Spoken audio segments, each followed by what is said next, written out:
ইন্নাল্লাহা আশতারা মিনাল মুমিনিনা আনফুসাহুম ওয়া আমওয়ালাহুম বিআন্না লাহুমুল জান্নাহ। আল্লাহ তাআলা ইরশাদ করছেন, নিশ্চয় নিশ্চয় আল্লাহ তাআলা যারা মুমিন, যারা ঈমানদার, তাদের কাছ থেকে তাদের জীবন, তাদের সম্পদ আল্লাহ তাআলা জান্নাতের বিনিময়ে খরিদ করে নিয়েছেন। আল্লাহ তাআলা আমাদের জান এবং আমাদের মালকে আল্লাহ তাআলা জান্নাতের বিনিময়ে খরিদ করে নিয়েছেন। আমরা আল্লাহ তাআলার সাথে ব্যবসা করছি। এই হায়াত যদি আল্লাহর আনুগত্যের মধ্যে কাটাতে পারি, আল্লাহর বন্দেগীর মধ্যে কাটাতে পারি, নফসের ধোঁকায়, শয়তানের ধোঁকায় না পড়ে আমরা যদি আল্লাহর ইবাদত সঠিকভাবে করতে পারি, তাহলে আমরা জান্নাত নামক মুনাফা অর্জন করে আমরা সফল হয়ে যাব।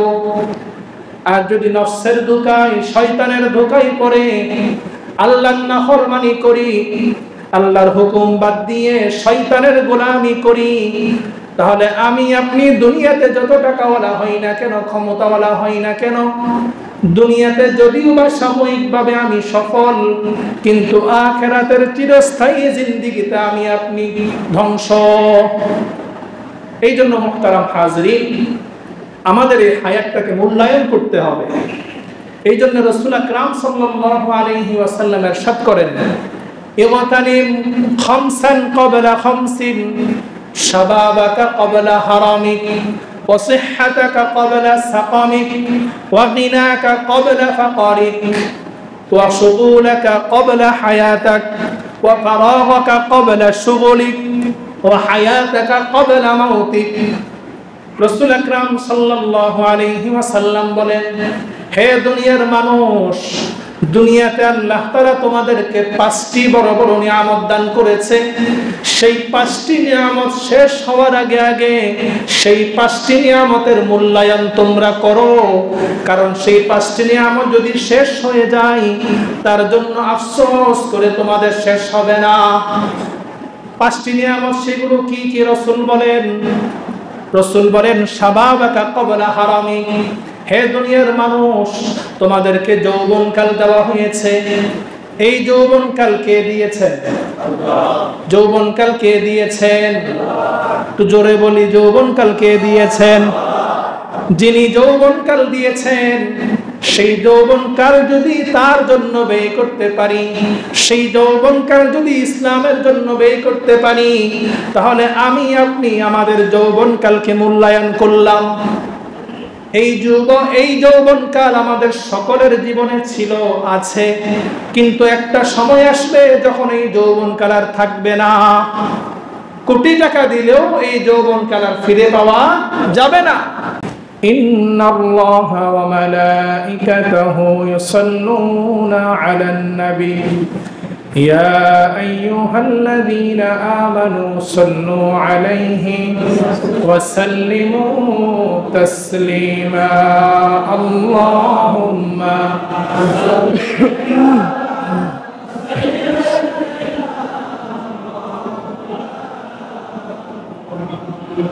وعلى آل سيدنا مولانا بلغ العلا بكماله كشف الدجى بجماله حسنت جميع خصاله صلوا عليه محمد نے آکر کفر کو مٹایا कुफर को मिटा कर सदाकत को बताया बलगल उला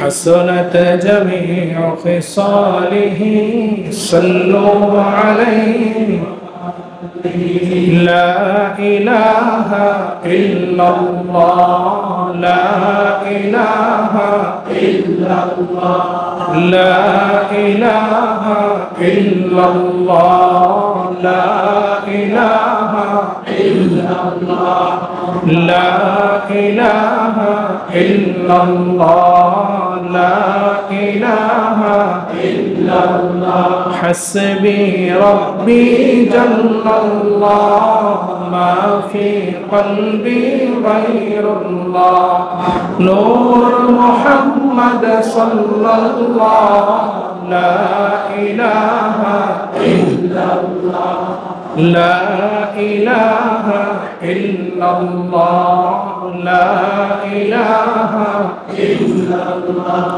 لا إله إلا الله لا إله إلا الله لا إله إلا الله محمد رسول الله সকলেই বলি সাল্লাল্লাহু আলাইহি ওয়াসাল্লাম সুবহানাকা লা ইলমা লানা ইল্লা মা 'আল্লামতানা ইন্নাকা আনতাল আলিমুল হাকীম রব্বি জিদনি ইলমা রব্বি ইশরাহ লি সাদরি ওয়া ইয়াসসির লি আমরি واحلل عقدة من لساني يفقهوا قولي اللهم صل على محمد وأنزله المقعد المقرب عندك يوم القيامة الحمد لله ثم الحمد لله ঐতিহ্যবাহী আল আমিন জামে মসজিদে উপস্থিত মুআজ্জাজ মুকাররম হযরত উলামায়ে কেরাম পরম শ্রদ্ধাভাজন আমার মুরব্বিয়ান আযম আমার সমবয়সী দিন প্রিয় ইসলাম প্রিয় যুবক তরুণ ভাইয়েরা স্নেহের মাসুম বাচ্চারা পর্দার আড়াল থেকে শ্রবণরতা দিনদার পর্দানিশীন সম্মানিতা আমার মা ও বোনেরা আমরা সর্বপ্রথম মহান রব্বুল আলামিনের দরবারে শুকরগুজার হচ্ছি যে মহান রব আজকের পবিত্র জুমার দিন আমাদেরকে সুস্থ হায়াত নেক হায়াত দান করে পৃথিবীর শ্রেষ্ঠতম স্থান আল্লাহ তাআলার ঘরে আল্লাহ তাআলার মহান হুকুম জুমার নামাজ আদায়ের লক্ষ্যে আল্লাহ তাআলা আমাদেরকে আসার বসার দ্বীনি আলোচনা করার এবং শোনার মতো তৌফিক দান করেছেন আমরা সকলেই অন্তরের অন্তঃস্থল থেকে রবের মহাব্বতে উচ্চ স্বরে উচ্চ কণ্ঠে সকলেই কালিমাতে শুকর করছি সকলে বলি আলহামদুলিল্লাহ লক্ষ কোটি দরুদ এবং সালামের হাদিয়া পেশ করছি দু জাহানের বাদশা সৈয়দুল কাউনাইনি ওয়াস সাকালাইন আকায়ে নামদার তাজদার মদিনা জনাব মুহাম্মদুর রাসূলুল্লাহ সাল্লাল্লাহু আলাইহি ওয়াসাল্লামের প্রতি সম্মানিত মুসল্লিয়ানা কেরাম বছরের প্রথম মাস মুহররম মাসের আজকে তৃতীয় জুমা মুহররম মাসের ফজিলত সম্পর্কে আশুরা সম্পর্কে বিশেষ করে আশুরার অত্যন্ত মর্মান্তিক যে ঘটনা শাহাদাতে কারবালা সম্পর্কে সংক্ষিপ্ত কিছু আলোচনা তাৎপর্য নিয়ে গত জুমায় করেছিলাম আল্লাহ তাআলা আমাদের সকলকে শিক্ষা গ্রহণ করার তৌফিক দান করুন সকলে বলি আমিন মুহতারাম হাজিরিন আজকে আমি পবিত্র কোরআনুল কারীমের একটি সূরা তেলাওয়াত করেছি যেটি পবিত্র কোরআনের অন্যতম ছোট সূরা সবচাইতে ছোট সূরার নাম হচ্ছে সূরাতুল কাউসার সূরাতুল কাউসারের পরে সবচাইতে ক্ষুদ্রতম যে সূরা সেই সূরার নাম হচ্ছে সূরাতুল আসর কোরআনুল কারীমে যে 114টি সূরা রয়েছে তার মধ্যে 103 নম্বর সূরা হচ্ছে সূরাতুল আসর এই সূরাতুল আসরের মধ্যে 3টি আয়াত রয়েছে কয়টি আয়াত রয়েছে 3টি আয়াত রয়েছে সূরাতুল আসর এটি যদিও বা ক্ষুদ্রতম সূরা, ছোট সূরা, কিন্তু এই সূরার মাহাত্ম্য, এই সূরার ফজিলত অনেক অনেক বেশি। এই সূরা সম্পর্কে ইমাম শাফিঈ রাহিমাহুল্লাহ তিনি বলেন, সূরাতুল আসরে আল্লাহ তাআলা আমাদের জন্য যে বার্তা দিয়েছেন, যে শিক্ষা দান করেছেন, যে মেসেজ দিয়েছেন, গোটা কোরআনের সার নির্যাস এই সূরার মধ্যে আল্লাহ তাআলা ঢুকিয়ে দিয়েছেন। সুবহানাল্লাহ। ইমাম শাফিঈ রাহিমাহুল্লাহ তিনি বলেন যে আল্লাহ তাআলা যদি অন্য কোনো সূরা নাজিল না করে, শুধুমাত্র সূরাতুল আসর আল্লাহ তাআলা নাজিল করত, তাহলে উম্মতের হেদায়েতের জন্য, উম্মত জান্নাতে যাওয়ার জন্য এই একটি সূরাই যথেষ্ট ছিল। সুবহানাল্লাহ। এই সূরাটি এত মূল্যবান সূরা ছিল, এই সূরার মধ্যে আল্লাহ তাআলা এত গুরুত্বপূর্ণ আমাদের জন্য দিক নির্দেশনা আল্লাহ তাআলা দিয়ে দিয়েছেন যে সাহাবায়ে কেরাম যখনই একে অপরের সাথে সাক্ষাৎ হতো, দেখা হতো, সাহাবায়ে কেরাম একে অপরকে সূরাতুল আসর শুনিয়ে দিতেন। একে অপরকে যখন সূরাতুল আসর শোনাতেন, তখন তাদের মধ্যে ঈমানী চেতনা জাগরণ তৈরি হতো।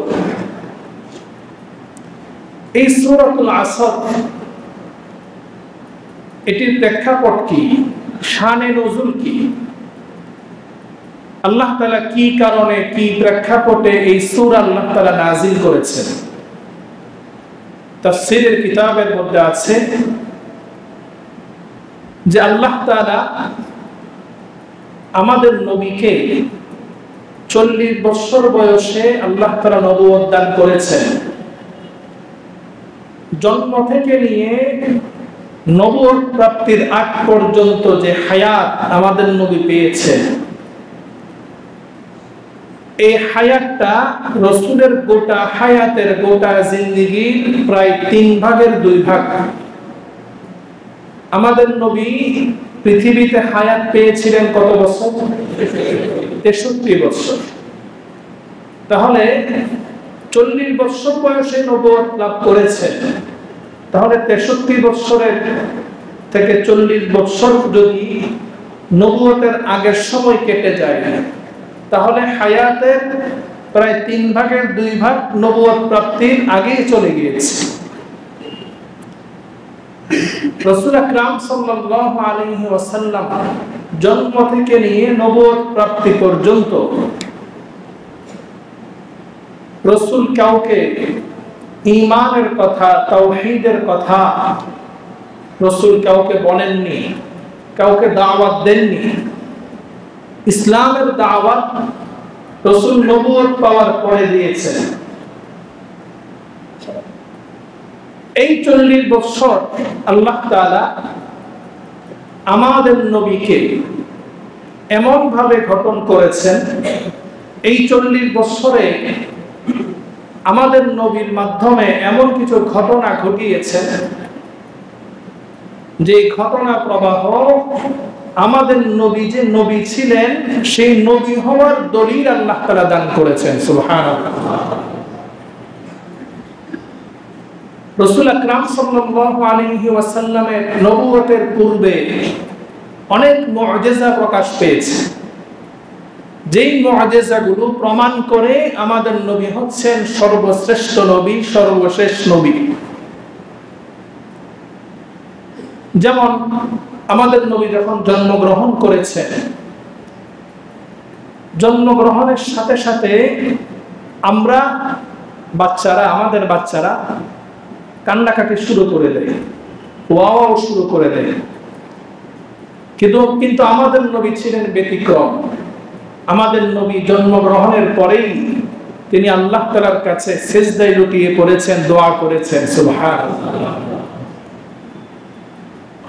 অন্যান্য বাচ্চা যারা তারা যখন মায়ের গর্ভে থাকে, মা গর্ভকালীন অনেক কষ্ট সহ্য করে। যখন দুনিয়াতে আসার সময় হয়, প্রসবকালীন অনেক কষ্ট সহ্য করে। আমরা এমন কোন সন্তান পৃথিবীতে নাই যে সন্তান মায়ের গর্ভে মাকে কষ্ট দিই নাই। এমন কোন সন্তান নাই যে সন্তান দুনিয়াতে প্রসবকালীন মাকে কষ্ট দিই নাই। আছে কেউ? এমন কেউ নাই। কিন্তু আমাদের নবী ছিলেন ব্যতিক্রম। মা আমেনা তিনি বলেন যে আমার সন্তান মুহাম্মদ যখন আমার পেটে ছিল, দুনিয়ার মহিলারা তোমরা তো বলো সন্তান যখন গর্ভে থাকে ওই সময় নাকি বমি বমি ভাব হয়, মাথা ঘুরায়, কষ্ট লাগে, শরীরে বিভিন্ন ব্যথা অনুভব হয়।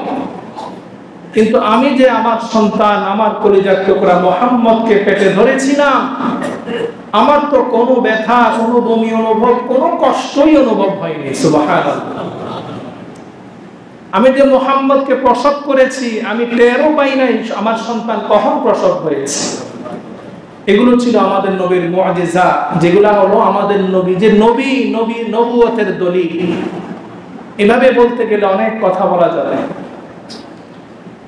রাসূল আকরাম সাল্লাল্লাহু আলাইহি ওয়াসাল্লাম তিনি যখন নবুয়ত লাভ করেছেন, নবুয়ত লাভের আগ পর্যন্ত মক্কার কাফের যারা ছিল তারা আমাদের নবীকে অনেক ভালোবাসত, স্নেহ করত, বিশ্বাস করত।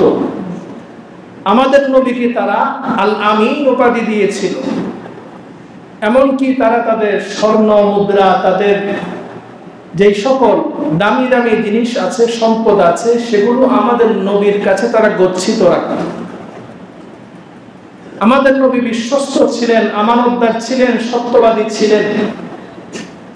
নবুয়তের আগ পর্যন্ত তারা আমাদের নবীকে নিয়ে কোন রকম কটূক্তি, কোন রকম কটু কথা, কোন গালিগালাজ তারা করেনি। যেই মানুষটা নবুয়তের আগে তাদের কাছে আল আমিন ছিল, বিশ্বস্ত ছিল, স্নেহের ছিল, সেই একই মানুষ নবুয়ত পাওয়ার পর তিনি যখন ইসলামের দাওয়াত দিলেন, তিনি যখন একত্ববাদ, তাওহীদের দাওয়াত দিলেন, রিসালাতের দাওয়াত দিলেন, মূর্তি পূজার বিরুদ্ধে কথা বললেন, জুলুম অন্যায়ের বিরুদ্ধে কথা বললেন, তখন সেই একই মানুষকে এই কাফেররা বিভিন্ন রকম জুলুম, নির্যাতন, বিভিন্ন গালি গালাজ, কটু কথা তারা শুরু করে দেয়। মক্কার কাফেররা রাসূল যখন নবুয়ত পেলেন, নবুয়ত পাওয়ার পর মক্কার কাফেররা বলে যে মুহাম্মদ আমাদের বাপদাদার ধর্ম বিসর্জন দিয়ে সে নতুন একটি ধর্ম আবিষ্কার করেছে। সেই ইসলাম নামক যে নতুন ধর্মের দাওয়াত দিচ্ছে, তার কারণে মুহাম্মদ ক্ষতিগ্রস্ত হয়ে গিয়েছে। মক্কার কাফেররা যখন আমাদের নবীকে ক্ষতিগ্রস্ত বলে, আল্লাহ তাআলা মক্কার কাফেরদের সেই কথার প্রেক্ষিতে আল্লাহ তাআলা সূরাতুল আসর নাযিল করেন যে হে কাফেররা, তোমরা আমার হাবিবকে ক্ষতিগ্রস্ত বলছো, আসলে প্রকৃত ক্ষতিগ্রস্ত কারা? কারা প্রকৃত ক্ষতিগ্রস্ত, কারা প্রকৃত লাভবান, কারা প্রকৃত সফল, সেটার মাপকাঠি, সেটার স্কেল হিসাবে আল্লাহ তাআলা সূরাতুল আসর নাযিল করে দিয়েছে। সুবহানাল্লাহ। এখানে আল্লাহ তাআলা আমাদের জন্য একটি মাপকাঠি দিয়ে দিয়েছেন, স্কেল দিয়ে দিয়েছেন, যে দুনিয়াতে আমরা যারা নিজেদেরকে লাভবান মনে করি, সফল মনে করি, যাদেরকে সফল মনে করি, তারা কি প্রকৃতপক্ষে আল্লাহ তাআলার মাপকাঠি অনুযায়ী সফল নাকি তারা ক্ষতিগ্রস্ত? এই কোরআনের এই ছোট সূরা আমরা যদি তেলাওয়াত করি, আমরা যদি বুঝি, তাহলে আমরা নিজেদের ফলাফল নিজেরা পেয়ে যাব। প্রকৃতপক্ষে আমরা ক্ষতিগ্রস্ত নাকি আমরা সফল? আল্লাহ তাআলা এই সূরার শুরুতে আল্লাহ তাআলা কসম খেয়েছেন। আল্লাহ তাআলা বলছেন ওয়াল আসর, আসরের কসম। আসরের ব্যাখ্যায় অনেকগুলো ব্যাখ্যা এসেছে, তার মধ্যে সবচেয়ে যেটা গুরুত্বপূর্ণ সেটা আমি বলছি। আসর দ্বারা উদ্দেশ্য হলো সময়। আসর দ্বারা উদ্দেশ্য কি? সময়, হায়াত। আল্লাহ তাআলা সময়ের কসম খেয়েছেন, হায়াতের কসম খেয়েছেন। আল্লাহ তাআলা যে হায়াতের কসম খেয়েছেন, সময়ের কসম খেয়েছেন, আল্লাহ তাআলার কসম, আমরা যারা সাধারণ মানুষ আছি আমাদের কসম দুজনের কসম এক নয়। আমরা যখন কসম খাই, কসম খাওয়ার দ্বারা আমাদের উদ্দেশ্য হলো আমাদের কোনো একটি কথা কারোর সামনে বিশ্বাসযোগ্য করে তোলার জন্যে আমরা কসম খেয়ে কথা বলি যে আল্লাহর শপথ করে বলছি আমি এই কাজটি করিনি।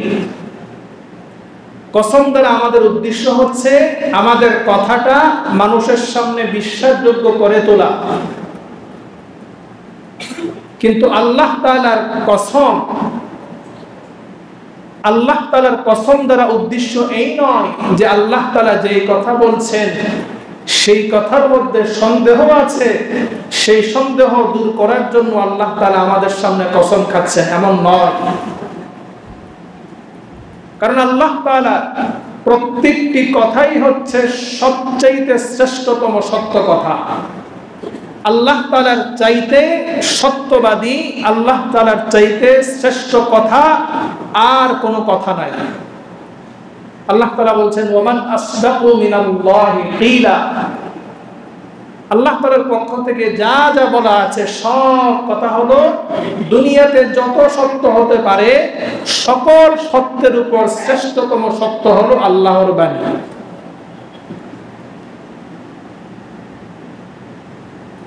কিতাবের মধ্যে একটি কথা আছে, একজন বুজুর্গ তিনি লিখেছেন কালামুল মুলুকি মুলুকুল কালাম। জগতের যিনি বাদশাহ, জগতের বাদশাহ যে কথা বলেন সেই কথাটা বাদশাদের যে কথা আছে সেই কথা মালার বাদশাহ হয়ে যায়। সুবহানাল্লাহ। তো সুতরাং আল্লাহ তাআলা কোন একটি কথা আমাদের সামনে পেশ করবেন, আল্লাহ তাআলার এই প্রয়োজন নেই যে আমাদেরকে আল্লাহ তাআলা বিশ্বাস করানোর জন্য আল্লাহ তাআলা কসম খাবেন। আল্লাহ তাআলার প্রত্যেকটি কথা আমাদেরকে নির্দ্বিধায় মেনে নিতে হবে, আমল করতে হবে। কিন্তু আল্লাহ তাআলা এখানে কসম কেন খেলেন? মুফাসসিরিনে কেরাম বলেন যে আল্লাহ তাআলা এখানে এই জন্য কসম খেয়েছেন, কোরআনে আল্লাহ তাআলা বিভিন্ন সূরায় বিভিন্ন আয়াতে অনেক কিছুর কসম খেয়েছেন। আল্লাহ তাআলা প্রত্যেকটি কসমের পিছনে আল্লাহ তাআলার মূল উদ্দেশ্য হলো আল্লাহ তাআলা যেই জিনিসের কসম খান, আল্লাহ তাআলা বান্দাদেরকে এই মেসেজ দেন, এটাই বুঝাতে চান যে আমি যে জিনিসের কসম খেয়েছি সেই জিনিসের মূল্য, সেই জিনিসের মর্যাদা দুনিয়ার অন্য সব কিছুর চাইতে বেশি। সুবহানাল্লাহ। আল্লাহ তাআলা যে সময়ের কসম খেয়েছেন, হায়াতের কসম খেয়েছেন, এই সময় আল্লাহ তাআলার দেয়া নিয়ামত আমাদের জন্য। এই হায়াত, এই সময়ের কসম খেয়ে আল্লাহ তাআলা এটা বুঝিয়েছেন তোমাদেরকে আমি যত নিয়ামত দিয়েছি অন্য সকল নিয়ামতের মধ্যে সময়ের মর্যাদা, সময়ের মূল্য আমার কাছে অনেক বেশি। সুতরাং তোমরা তোমাদের সময়কে মূল্যায়ন করো, সময়ের অপব্যবহার থেকে বেঁচে থাকো। আল্লাহ তাআলা যে আসরের কসম খেয়েছেন, হায়াতের কসম খেয়েছেন, ইমামে রাজি রাহিমাহুল্লাহ তিনি লিখেন আমি সূরাতুল আসরের ব্যাখ্যাটা বুঝতে পেরেছি বাজারের একজন বরফ বিক্রেতার মাধ্যমে। আমি একদিন বাজারে গিয়ে দেখি বাজারের একজন বরফ বিক্রেতা তিনি বরফ নিয়ে মানুষকে ডেকে ডেকে বলছেন ইরহামু মাইয়াযুবু রাসু মালিহি, হে মানব সকল আপনারা ওই ব্যক্তির উপর দয়া করুন, ওই ব্যক্তির উপর রহম করুন যেই ব্যক্তির মূলধন শেষ হয়ে যাচ্ছে। যিনি বরফ নিয়ে গিয়েছেন, জমাট বাঁধা বরফ, তিনি কি সারাদিন এই বরফ বিক্রি করতে পারবেন? নাকি এই বরফ আস্তে আস্তে গলতে গলতে এক সময় পানি হয়ে যাবে? ইমাম রাজি রাহিমাহুল্লাহ বলেন, আল্লাহ তাআলা যে হায়াতের কসম খেয়েছেন, আমাদের এই হায়াতটা হচ্ছে জমাট বাঁধা বরফের মতো। বরফ যেমনি ভাবে সে 24 ঘন্টা সব সময় এক অবস্থায় থাকতে পারে না, সেকেন্ডে সেকেন্ডে এই বরফ গলতে থাকে, গলতে গলতে গলতে গলতে এক সময় এই বরফ শেষ হয়ে যায়, পানি হয়ে যায়। ওই যে বাজারে ব্যবসায়ী বরফ বিক্রির জন্য এসেছে, সেই বরফটা হচ্ছে তার ব্যবসার মূলধন। তার মূলধন শেষ হওয়ার আগে আগে যদি মানুষ তার থেকে বরফ না কিনে, তাহলে মূলধন শেষ হয়ে যাবে, তার ব্যবসায় লস চলে আসবে। ঠিক তেমনি ভাবে মানুষকে আল্লাহ তাআলা যে মূলধন দিয়েছেন হায়াত, এই হায়াত প্রত্যেকটা সেকেন্ডে প্রত্যেকটা মিনিটে শেষ হয়ে যাচ্ছে। মানুষ যদি আল্লাহ তাআলার দেয়া এই মূলধন, এই হায়াতকে মূল্যায়ন না করে, এই হায়াতের জিন্দেগিতে যদি আল্লাহর বন্দেগী না করে, এই হায়াত শেষ হয়ে যাবে, মানুষ দুনিয়ার জীবনের মধ্যে ব্যর্থ হয়ে যাবে। তাফসীরের কিতাবের মধ্যে মুফাসসিরিনে কেরাম লিখেন যে আল্লাহ তাআলা আমাদেরকে যে হায়াত দান করেছেন, আমাদেরকে জীবন দান করেছেন, এই জীবনটা আল্লাহ তাআলা আমাদেরকে দান করেছেন দুনিয়াতে এই হায়াত দিয়ে আমাদেরকে ব্যবসা করার জন্য। কি করার জন্য? ব্যবসা করার জন্য। যারা ব্যবসায়ী, ব্যবসা করার জন্য দুনিয়াতে তাদের পুঁজির প্রয়োজন আছে কিনা বলেন? পুঁজি ছাড়া কি ব্যবসা সম্ভব? যিনি বিশাল অঙ্কের পুঁজি নিয়ে ব্যবসায় নামলেন, ব্যবসা করতে গিয়ে তিনি যদি মুনাফা অর্জন করতে পারেন, তাহলে ওই ব্যবসায়ী সফল। আর যেই ব্যবসায়ী ব্যবসা করতে গিয়ে মূল পুঁজি হারিয়ে বসে, ওই ব্যবসায়ী কি সফল নাকি ব্যর্থ? আল্লাহ তাআলা আমাদেরকে এই হায়াত দিয়েছেন, জীবন দিয়েছেন আমাদেরকে পুঁজি হিসাবে। দুনিয়াতে আল্লাহ তাআলা আমাদেরকে এই পুঁজি দ্বারা ব্যবসা করার জন্য পাঠিয়েছেন। এই হায়াত নামক এই মূলধন দ্বারা, পুঁজি দ্বারা আমরা ব্যবসা করে আমরা জান্নাত নামক মুনাফা অর্জন করব ইনশাআল্লাহ। আর যারা এই হায়াত নামক মূলধন দ্বারা ব্যবসা করে জান্নাত নামক মুনাফা অর্জন করতে পারবে, তারাই হলো দুনিয়ার মধ্যে প্রকৃত সফল। সুবহানাল্লাহ।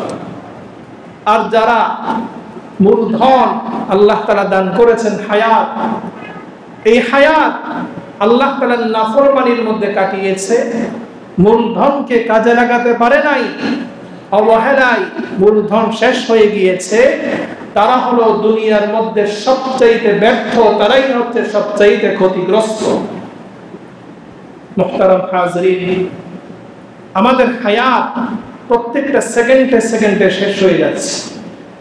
এই যে আমরা এখানে মসজিদে এসেছি, বসেছি, আধা ঘন্টা 1 ঘন্টা সময় ব্যয় করছি, এই সময়টা আমাদের হায়াত থেকে চলে যাচ্ছে। এই সময় আর কোনোদিন ফিরে আসবে না।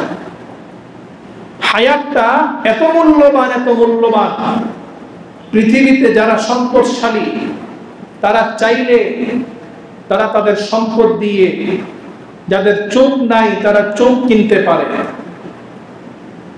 যাদের পা নাই তারা নকল পা কিনে বসাতে পারে।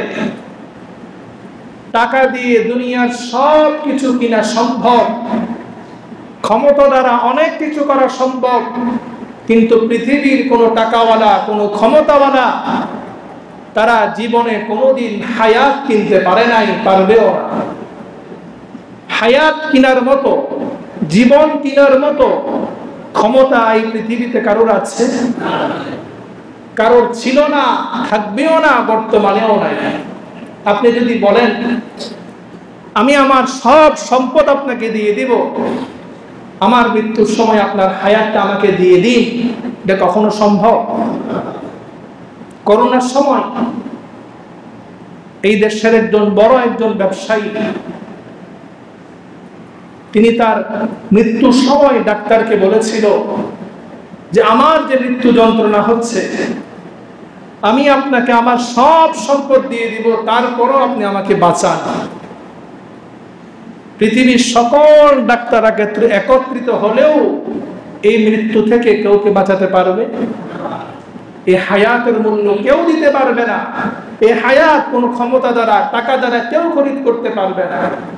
মুহতারাম হাজরিন, আমাদের যে হায়াতটা আছে এটা হচ্ছে আমাদের জীবনের মূলধন। আল্লাহ তাআলা দুনিয়াতে আমাদেরকে পাঠিয়েছেন এই হায়াত দ্বারা, এই মূলধন দ্বারা এই দুনিয়ার মধ্যে আল্লাহর সাথে ব্যবসা করার জন্য।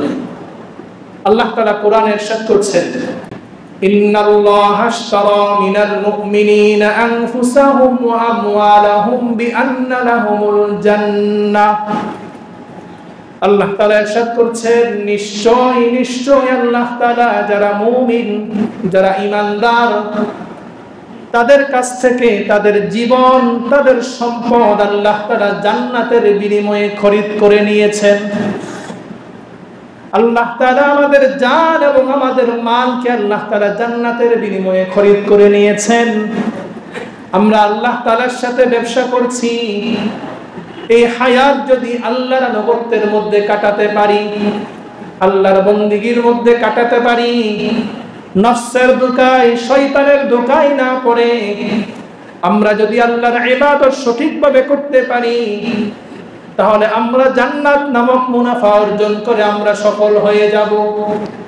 আর যদি নফসের ধোঁকায়, শয়তানের ধোঁকায় পড়ে আল্লাহর নাফরমানি করি, আল্লাহর হুকুম বাদ দিয়ে শয়তানের গোলামি করি, তাহলে আমি আপনি দুনিয়াতে যত টাকাওয়ালা হই না কেন, ক্ষমতাওয়ালা হই না কেন, দুনিয়াতে যদিও বা সাময়িকভাবে আমি সফল, কিন্তু আখিরাতের চিরস্থায়ী জিন্দেগিতে আমি আপনি ধ্বংস।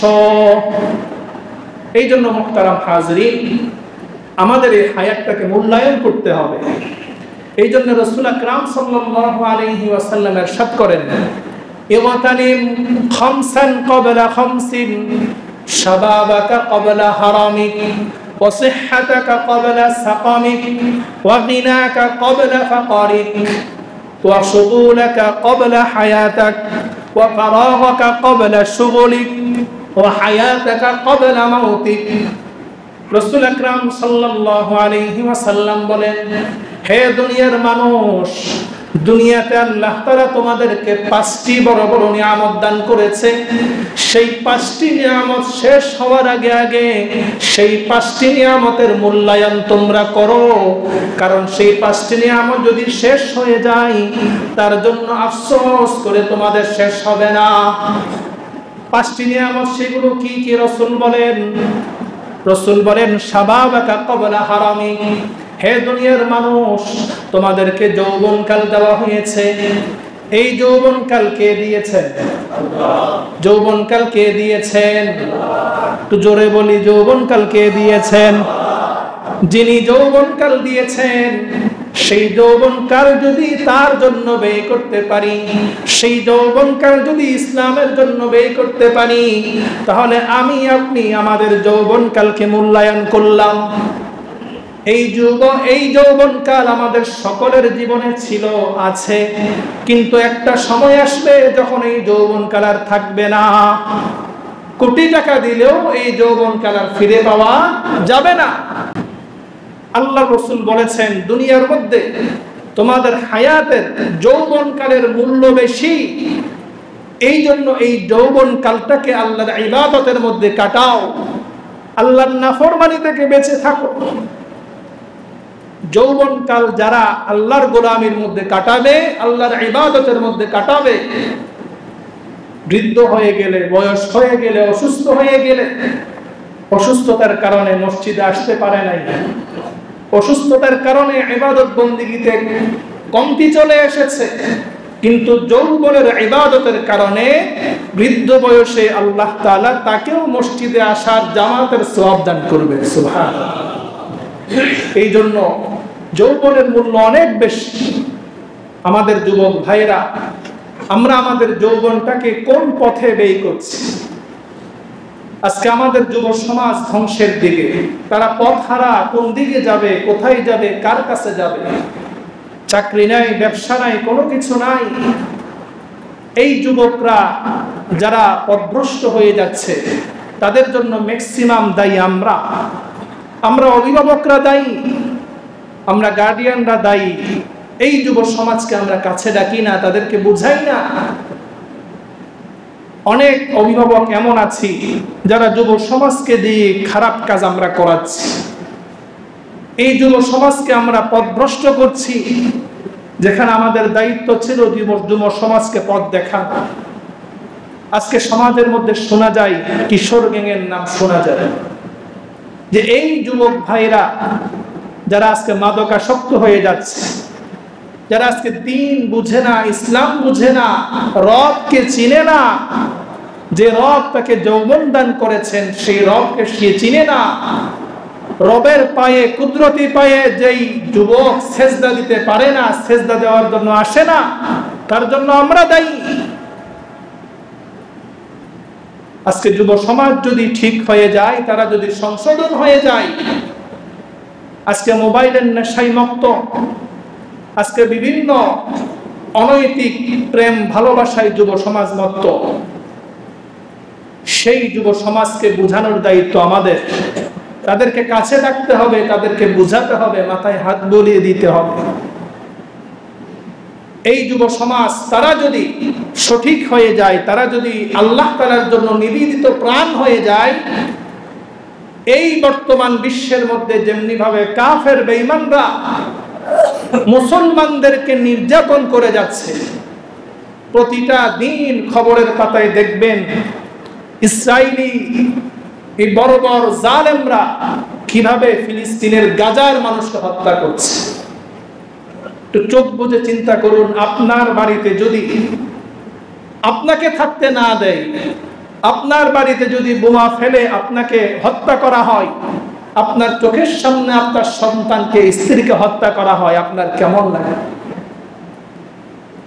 আজও যদি যুব সমাজ সালাউদ্দিন আইয়ুবীর মতো হয়ে যায়, তাহলে এখনো পর্যন্ত এই বিশ্বের মধ্যে ইহুদি, খ্রিস্টান, জালেমরা মুসলমানদের উপর হাত তোলার সাহস পাবে না, ঠিক কিনা?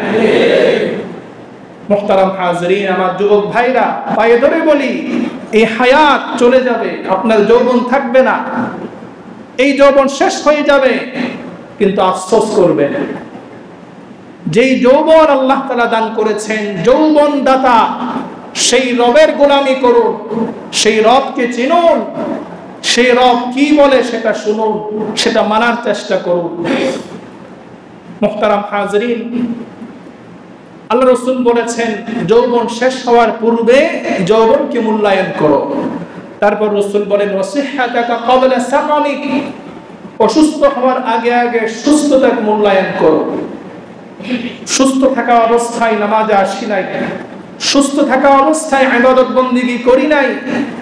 আজকে অনেকেই আছি বিছানায় শুয়ে আছি, হাসপাতালের বেডে, আজান হচ্ছে, মনে চাই মসজিদে যাই কিন্তু আসতে পারে না, মনে চাই দাঁড়িয়ে দাঁড়িয়ে নামাজ পড়ি, অসুস্থ হয়ে গিয়েছি, বাধ্য হয়ে চেয়ারে বসে, নিচে বসে নামাজ পড়তে হচ্ছে।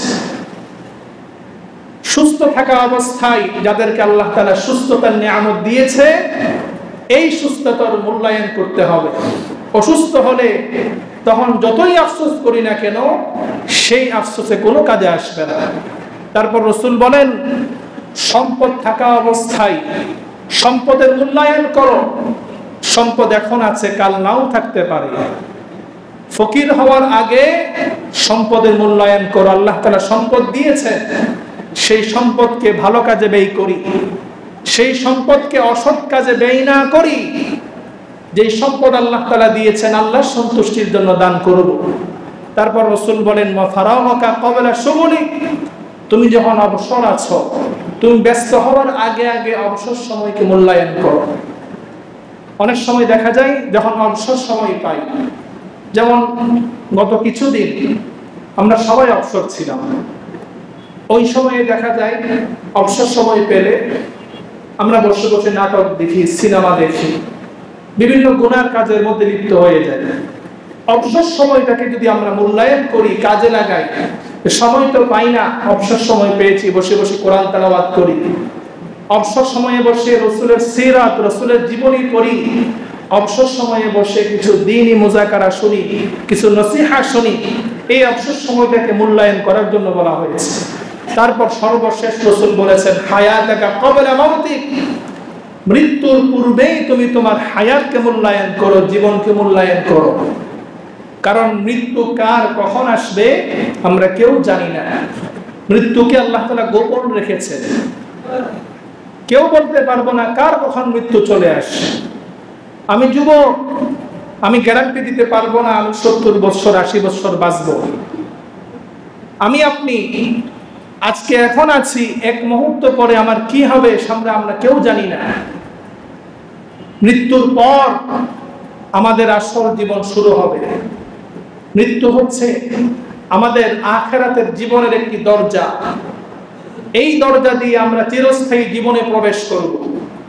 সেই চিরস্থায়ী জীবনে যখন প্রবেশ করব, সেই দরজা দিয়ে হয় আমরা জান্নাতে যাব, না হয় জাহান্নামে যাব। দুইটি থেকে একটা।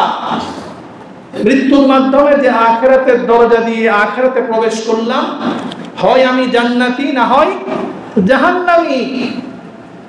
রাসূল আকরাম সাল্লাল্লাহু আলাইহি ওয়াসাল্লাম ইরশাদ করেন, হযরত আবু হুরায়রা রাদিয়াল্লাহু আনহু থেকে বর্ণিত, قال رسول الله صلى الله عليه وسلم حجبت النار بالشهوات وحجبت الجنة بالمكاره। রাসূল বলেন আল্লাহ তাআলা জান্নাতকে সুসজ্জিত করেছেন কষ্টদায়ক জিনিসটা, জাহান্নামকে সুসজ্জিত করেছেন আল্লাহ তাআলা মনের যে শাহওয়াত আছে, মনের যে চাহিদা আছে, মনের চাহিদা দ্বারা আল্লাহ তাআলা জাহান্নামকে সুসজ্জিত করেছেন।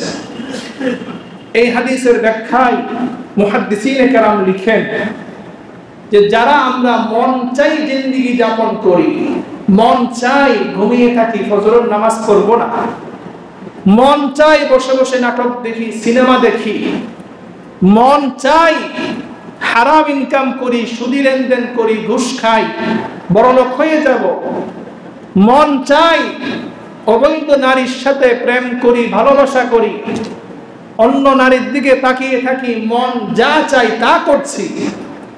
রাসূল বলেন এই মন চাহি জিন্দেগি যারা যাপন করছে তাদের জন্য আল্লাহ তাআলা জাহান্নাম নির্ধারণ করেছে। এজন্য রাসূল বলেছেন জাহান্নামকে আল্লাহ তাআলা শাহওয়াত দ্বারা, মন চাহি জিন্দেগি দ্বারা আল্লাহ তাআলা সুসজ্জিত করেছে। আর জান্নাতকে আল্লাহ তাআলা কষ্টদায়ক জিনিস দ্বারা, মনে চাই না কষ্ট করে ফজরের সময় উঠব, মসজিদে আসবো, আরামের ঘুম হারাম করব, কষ্ট হচ্ছে হালাল ইনকাম করে। এই বর্তমান দ্রব্যমূল্যের ঊর্ধ্বগতির সময় সংসার চালানো কষ্ট হয়ে যায়। মন চাই যদি সুদি লেনদেন করতাম, চেয়ারে বসা আছি, চাইলে তো সুদ খেতে পারি, ঘুষ খেতে পারি, মন চাই হারাম খাবার জন্য, কিন্তু কষ্ট হচ্ছে চলতে, তারপরও কষ্টটাকে মেনে নিলাম, আল্লাহর ভয়ে হারাম থেকে বেঁচে থাকলাম। মন চাই অন্য মেয়ের দিকে তাকাই, বেগানা নারীর সাথে প্রেম পীড়িত করি, মন চাই যৌবন বয়সে, কিন্তু কষ্ট করে নিজেকে কন্ট্রোল করলাম। এই যে কষ্ট করলাম, এই কষ্টের দ্বারাই আল্লাহ তাআলা জান্নাত রেখেছেন। সুবহানাল্লাহ। দুনিয়াতে আমরা যে গুনাহ করি, গুনার স্বাদটা সাময়িক স্বাদ। শেষ করে দিচ্ছি। থানবী রাহিমাহুল্লাহ তিনি বলছেন যে আমরা যে গুনাহ করি, গুনার স্বাদটা সাময়িক, কিন্তু এটার পরিণাম ভয়াবহ। উদাহরণ দিলে বুঝবেন, আমাদের শরীরে মাঝে মধ্যে একজিমা হয়, চুলকানি হয়।